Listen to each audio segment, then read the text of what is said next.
Qual time, na tua opinião, conseguiu o resultado mais impactante? O mais impactante, disparado, o Fluminense, né? Fluminense? Eu acho. Eu estava pensando no CRB. Pode ser. O empate com 0x0 contra o Cruzeiro em BH. Eu pensei nas vitórias, né? Agora, o empate entre Cruzeiro e CRB não era para ter acabado em empate. Um daqueles jogos em que sabe-se lá como que acabou em empate. O Cruzeiro foi bastante superior, o CRB mereceu ganhar. Inter e Fluminense é um resultado impactante, eu concordo com você, né? O Fluminense com 5 derrotas seguidas depois do Mundial de Clubes vai ganhar no Beira-Rio, onde conseguiu aquele resultado inesquecível para a torcida tricolor 2 anos atrás. Como o Renato Gaúcho se dá bem para cima do Inter, né? Ele sempre consegue se sair com a dele. E a vitória do Corinthians sobre o Palmeiras, num jogo, Tomás, que realmente poderia ter ido para qualquer lado. Assim. É um daqueles jogos em que a gente fala... Acabou 1x0 para o Corinthians. Resultado justo. Se tivesse acabado 0x0, era justo. Se o gol do Palmeiras, que foi invalidado no segundo tempo por um impedimento milimétrico do Gustavo Gomes, a gente precisaria do VAR semiautomático nesse, ainda que não estou colocando nada em dúvida, não. Me pareceu um tiquinho à frente. O VAR traçou as linhas, pedido, acabou. Mas se tivesse entrado 1x1, justo. Se o Palmeiras tivesse vencido o jogo, justo também. Assim, foi um jogo em que os dois fizeram o que estava a seu alcance. Acho que na maior parte do jogo o Palmeiras jogou melhor do que o Corinthians. Mas eu havia dito ontem, o Corinthians precisava sair vivo de Itaquera. Não é que o Corinthians precisava ganhar de 3 para conseguir segurar um resultado no Allianz. Não, o Palmeiras joga melhor fora do que em casa.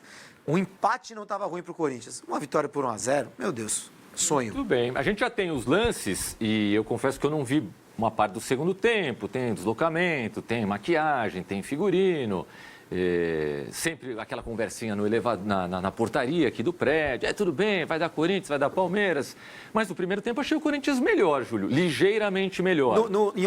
Em um pedaço do primeiro tempo. Eu achei a maior parte do primeiro tempo, é que no final... Em 5 minutos, o Palmeiras consegue criar 2, 3 boas chances. E aí você tem um equilíbrio de oportunidades. Né? Bom, primeiro o Corinthians vamos aos lances. Começa o jogo com o time do Ramon Dias, né? Primeiro gol, né? O gol já no segundo tempo, golaço do Depay de cabeça. Numa falta cobrada rapidamente pro Mateuzinho, o Mateuzinho cruza. É o único deslize do Palmeiras no jogo defensivo, assim. O único grande deslize. Claro que teve o erro técnico do Gustavo Gomes no lance em que ele faz o pênalti em cima do Memphis. Pênalti desperdiçado pelo Yuri Alberto. A gente vai ver os melhores momentos.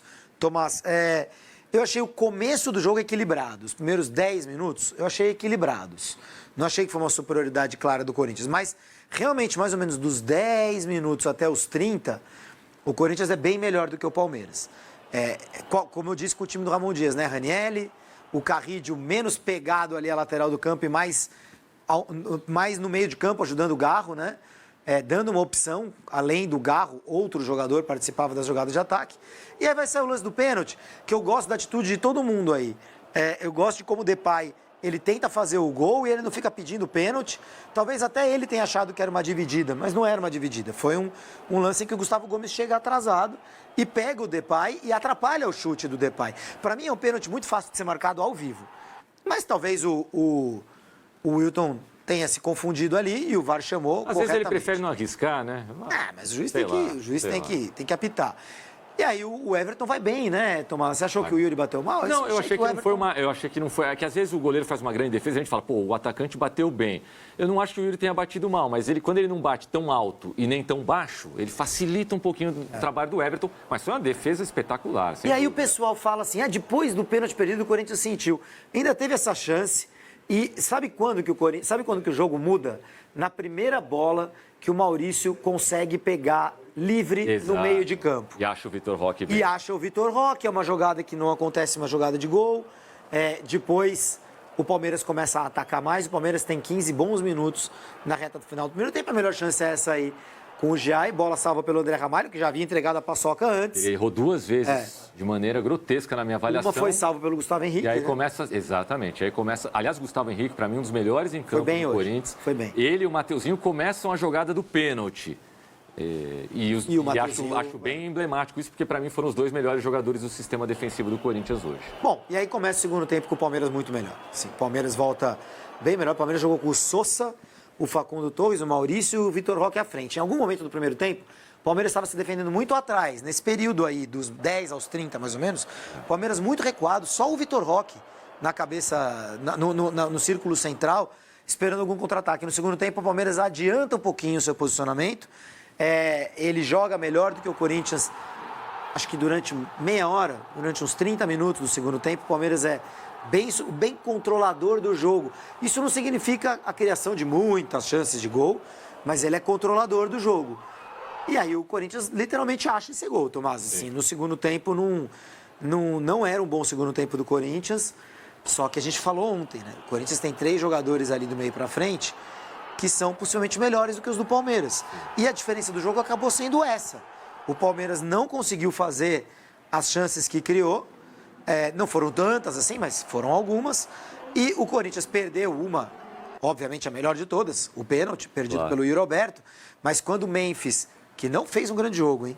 Quando o Memphis... Primeiro tempo, para mim, ele erra tudo que ele tenta, tirando o pênalti que ele consegue cavar. Exato.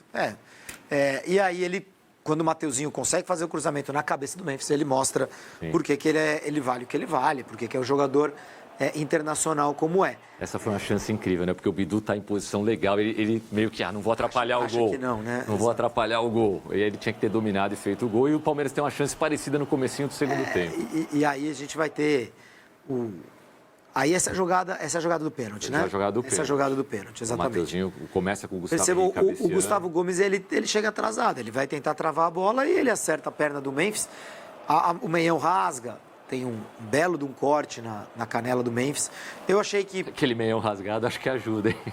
Não, ajuda, mas o VAR chamou. Bem, o VAR chamou, aí o juiz vai pro VAR com a imagem do meião rasgado. Mas é um pênalti para mim, é tranquilo de ser marcado.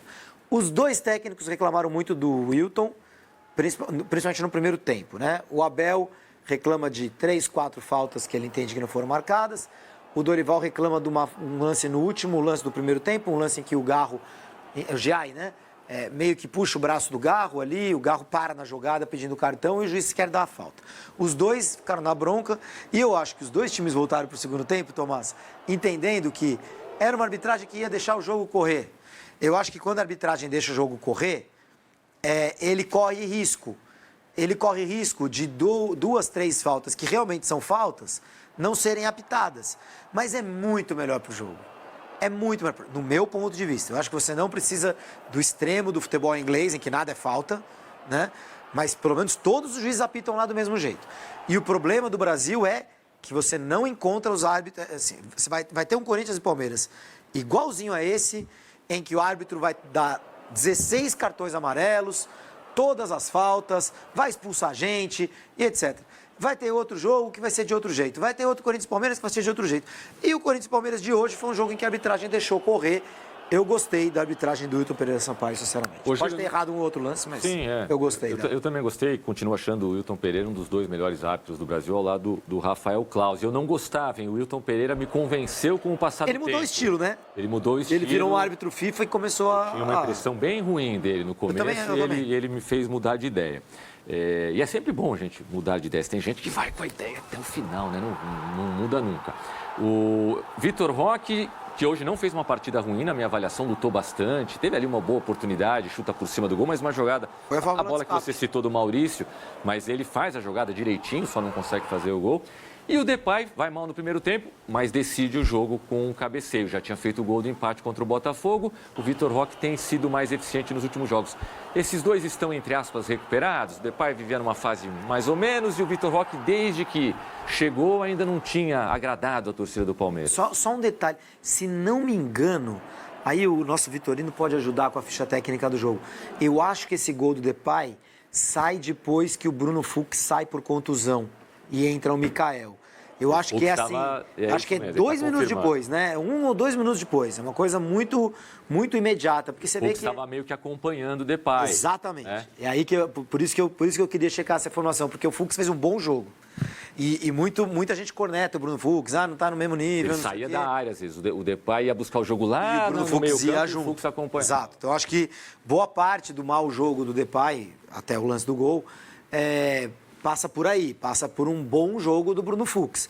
E ele machuca a coxa, e o Palmeiras já não tem o Murilo, né? Quer dizer, mais um problema pro Abel, e num mês de maratona, entra o Mikael e sai o gol, né? Então, às vezes, essas alterações, esses pequenos eventos no jogo que a gente que às vezes são maiores do que um pênalti, do que um erro grotesco, né? É um evento, uma lesão, sai o zagueiro que estava fazendo um grande jogo em cima daquele cara, entra o outro demora 5 minutos para entrar no jogo, né? Para se localizar quando o jogo tá pegado, tá elétrico, tá toda e entra o cara do banco, quer dizer, não é fácil, né? Você precisa entrar no ritmo da partida, um despiste, uma falta cobrada rápida, o cruzamento do Mateuzinho e o gol do Depay. A gente vê pelas estatísticas como o jogo podia ter ido para qualquer lado, né? Os jogos mais equilibrados nos números, e acho que isso reflete bem. Quase um empate em passes.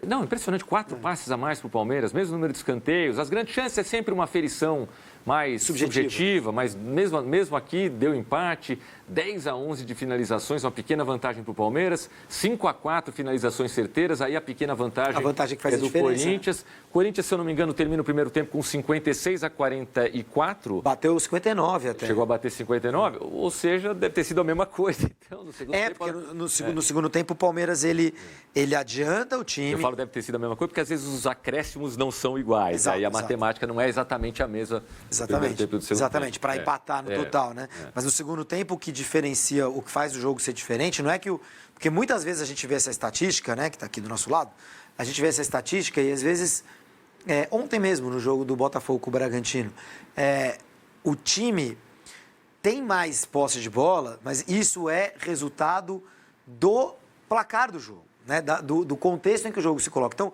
o time que está perdendo costuma ter mais posse de bola do que o outro, independente da característica do técnico, se é o Diniz ou se é o Guardiola, não importa. O time que está perdendo, ele fica mais com a bola, enquanto o time que está ganhando se recolhe um pouco e tenta ser mais rápido para os contra-ataques. Hoje não foi o que aconteceu. Sim. Essa posse de bola maior do Palmeiras no segundo tempo não se deu por causa do gol do Corinthians, que já saiu quase aos 35. Ela se dá porque o Palmeiras adianta o seu time e passa a competir mais no meio de campo. E o Maurício, o Sousa entram mais no jogo, né? Obviamente com a presença do Aníbal por ali e do Sousa quase faz um golaço. Acho que a gente Sousa não é viu bom esse jogador, lance, um chute fora da área, fora. No começo do segundo Bom tempo. jogador o Sousa, hein, Tomás? Gostei hoje. Claro, acabou de chegar e tal. Vamos ver, uma contratação aí de peso do Palmeiras e vamos ver como é que ele vai se dar. Mas ter sido titular hoje, e a gente vendo que o Abel tinha falado, que ele estava de férias e tal, mostra o quanto o Abel confia nele para o restante, para a sequência da temporada. Era uma das dúvidas do Abel, né? Ele ou o Alan no ataque. Exato, o Alan entrou no segundo tempo. O Vitorino cantou a bola aqui para mim, que esse foi o primeiro pênalti desperdiçado pelo Yuri Alberto no tempo normal. O que significa dizer, Vitorino, que teve pênalti perdido em disputa por penalidades? Sim. Desde que chegou ao Corinthians. Contra o Atlético Mineiro na Copa do Brasil, o Corinthians passa mesmo assim pelo Atlético nessa disputa, mas o Yuri perde o pênalti. Tá bom. Mas é um dado significativo. Os Estados do Memphis, não. Olha aí. Não são muitas participações, né, Tomás? Não. Assim, a finalização só do gol mesmo. Um drible certo, 2 dribles tentados. E perde muita bola no meio-campo, especialmente no primeiro tempo. Segura, às vezes, a bola demais e é desarmado. Num desses lances, aos duelos ganhos. Talvez até desarmado com falta, mas aquela faltinha que o Wilton não estava marcando mesmo. Exato. 77% no acerto do passe. É um jogador que procura o jogo o tempo todo, né? Isso é uma coisa boa do ataque do Corinthians, né, Júlio? Yuri, Memphis e Depay não ficam com a mão na cintura esperando a bola. Não. E um puxa o outro, né? O Depay parece que às vezes quando não está muito de bom humor... Faz. Né? Exato. O Depay naquele jogo menor, né? É. Você vê, agora num jogo que nem esse, você não precisa. Você me perguntou se o Vitor Roque e o Depay estavam recuperados, né? Antes de você ver o que o Depay falou. O Vitor Roque claramente está recuperado. Ele entrou, né? Ele entrou. Agora o Palmeiras tem um jogador. Às vezes vai fazer gol, às vezes não vai fazer gol, mas ele não está... morto, entre aspas. O Depay eu ainda acho que é uma ocasião. Sabe, o clássico, um jogo de muita motivação, na arena. Eu ainda acho que o Depay vai alternar e vai ter jogo que a torcida vai ficar na bronca com ele. Aspas para o maior artilheiro da história da seleção holandesa. Todo jogo contra eles é uma final para nós, especialmente em casa. Precisávamos vencer. Acho que trabalhamos duro. Estivemos melhor em boa parte do jogo. Poderíamos ter feito mais gols e avançado um pouco mais, mas trabalhamos duro e conseguimos o resultado. Segunda vitória do Corinthians na temporada contra o Palmeiras. A gente estava lembrando do retrospecto, já são 5 jogos na temporada. 2 vitórias do Corinthians, 1 vitória do Palmeiras, 2 empates. E tem mais 2 jogos ainda. Da semana que vem, jogo de volta, e o do final do mês, retorno do Campeonato Brasileiro na Neoquímica Arena, Júlio. Boa. E um fato, a gente não viu nos melhores momentos o gol anulado do Palmeiras. Não viu? Viu? Ah, eu que não prestei atenção, então. O gol anulado do Palmeiras, ele sai 3 minutos depois, 4 minutos depois, uma falta cobrada na área, típica jogada ensaiada, né? Falta cobrada na área, Gustavo Gomes sobe mais que todo mundo, cabeceia para o meio, Maurício está livre dentro da área e faz o gol. Depois o VAR vai anular o gol por impedimento do Gustavo Gomes, né? No lance da cobrança de falta, o Gustavo Gomes está na mesma linha, mas hoje em dia não existe mais a mesma linha, ou tá ou não tá, e ele estava um pouquinho à frente. Os jogadores do Palmeiras, Maurício, à frente, óbvio que fez o gol, comemoram ao lado do gol que estava sendo defendido pelo Hugo, que fica em frente ali onde ficam as organizadas do Corinthians, Gaviões da Fiel, camisa 12 e tal. Os jogadores do Palmeiras em nenhum momento comemoram em direção à torcida do Corinthians. Nenhum momento. Eles comemoram entre eles, ali, eles não saem de lá, eles ficam ali parados ao lado do gol do Hugo, comemorando entre eles, principalmente gritando muito, né? Deve ter aquela coisa, vamos, pô, aquela coisa. E o Hugo vai tirar satisfação com todo mundo, ele é muito maior, né? É muito maior, ele chega por cima praticamente, e ele cria o tumulto. Tumulto que se segue com torcedores do Corinthians do outro lado do campo jogando copos nos jogadores do Palmeiras que estavam aquecendo. O Wilton fez o sinal, vai pôr na súmula. Pode prejudicar o Corinthians. Não vai acontecer, mas o Corinthians pode, na semifinal da Copa do Brasil, se ele passar pelo Palmeiras, nas quartas ou na semifinal, perder um mando, né? Não vai acontecer, porque nunca acontece, tal, não sei o quê. Se acontecer, fica lá pro fim do Campeonato Brasileiro, aquelas coisas. Mas o Hugo bota fogo em todo mundo, bota fogo no ambiente. Era um jogo tenso, mas jogado dentro da bola, sem empurra-empurra, sem dedo na cara, nada. Um jogo legal de ver. E o Hugo cria e depois ele vai lá pedir calma para a torcida. Eu acho inaceitável o que o Hugo fez. Jogador de futebol não tem que ficar tirando satisfação com quem comemora. Essa é uma interpretação que quem tem que dar é o árbitro. Né? Se o Luciano, lá do São Paulo, vai lá chutar a bandeirinha e fica assim na frente da torcida, e o árbitro entende que isso é uma provocação que tem que dar amarelo, cabe ao árbitro. E isso que, no caso do Luciano, foi uma clara provocação, naquele jogo lá de 2, 3 anos atrás. Hoje, os jogadores do Palmeiras não fizeram nada. Eu acho patético o que o Hugo Souza fez. É o jogador querendo aparecer para a torcida, né? Querendo aparecer para o torcedor. Acho ridículo. Ou às vezes nem é isso, Ju. Às vezes não sabe, aquela coisa de não saber perder, né? Toma um gol, tá bravinho, e aí vê uma comemoração, precisa se parecer de alguma forma. Ele ficava falando, vai para lá, vai para lá onde? A torcida única. Os caras vão comemorar onde? Em casa. Entendeu? Então, realmente, não gosto nem um pouco do que fez o Hugo Souza.